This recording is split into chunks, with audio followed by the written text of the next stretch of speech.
கலைஞர் முதலமைச்சராக இருந்தபோது அவருடன் நெருக்கமாக இருந்த தொழிலதிபர் சொன்னது. அதிகாரப்பூர்வமாக ஒரு வேலையாக அவர் கலைஞரை சந்திக்கிறார். சந்திப்பு முடிந்தவுடன் இவர் அவசரமாக கிளம்ப கலைஞர் எங்கே செல்கிறீர்கள் என்று கேட்கிறார். அதற்கு அவர் நண்பரின் குடும்ப விழாவிற்கு செல்வதாக சொல்ல கலைஞர் அந்த ஊருக்கு ஒரு ஷார்ட்கட் திருப்பம் வரும்போது ஒரு அழகிய கிராமம் இருக்கிறது, சுற்றுலா தலம் போல இருக்கும், அதையும் பார்த்துவிட்டு வாருங்கள் என்று சொன்னாராம். அதாவது ஒரு முதலமைச்சர் தன்னை பார்க்க வந்தவர் எதர்ச்சியாக ஏதாவது ஊருக்கு செல்ல வேண்டும் என்று சொன்னால் கூட அந்த ஊருக்கு வழி மட்டும் இல்லாமல் ஷார்ட்கட் சொல்கிறார், மேலும் பக்கத்தில் இருக்கும் ஊரை ரசித்துவிட்டு வாருங்கள் என்கிறார் என்றால் அவரின் அறிவையும் அவருக்கு தமிழகத்தின் மீது இருந்த அன்பையும் நினைத்து கூட பார்க்க முடியவில்லை. நான் ஒரு முதலமைச்சர் என்ற ஈகோ எல்லாம் அவருக்கு ஒருபோதும் கிடையாது.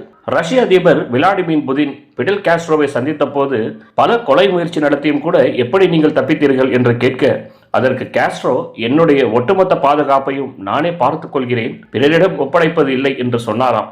அதுவே அவர் சிஐஏ போன்ற உலகின் மிகப்பெரிய உளவுத்துறையின் சதிகளை முறியடித்து இதுவரை யாரும் அசைக்க முடியாத கொம்பாக வைத்திருந்தது.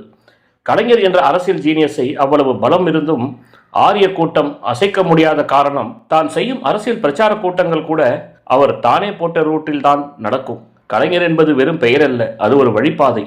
இப்போது நம்மை அடிமைப்படுத்த நினைக்கும் ஆரிய கூட்டத்தை விரட்டியடிக்க நமக்கு இருக்கும் ஒரே பாதை தேர்தல் அருகே வருகிறது. திமுகவை ஜெயிக்க வைத்தால் மட்டும் போதாது, உறுதியாக தனி பெரும்பான்மையாக குறைந்தது 150 இடங்களில் திமுகவை ஜெயிக்க வைக்க வேண்டும் என்பதே நமது குறிக்கோளாக இருக்க வேண்டும்.